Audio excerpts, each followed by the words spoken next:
לדפנה היקרה, מזל טוב ליום הולדתך ה-60.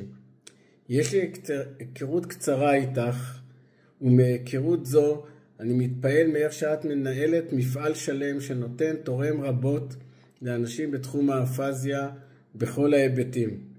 לאנשים שחיים ומתפקדים עם אפזיה, לבני המשפחות שלהם, למדריכים, למטפלים, ומנגישה את האפזיה לכל מי שרק מוכן לשמוע.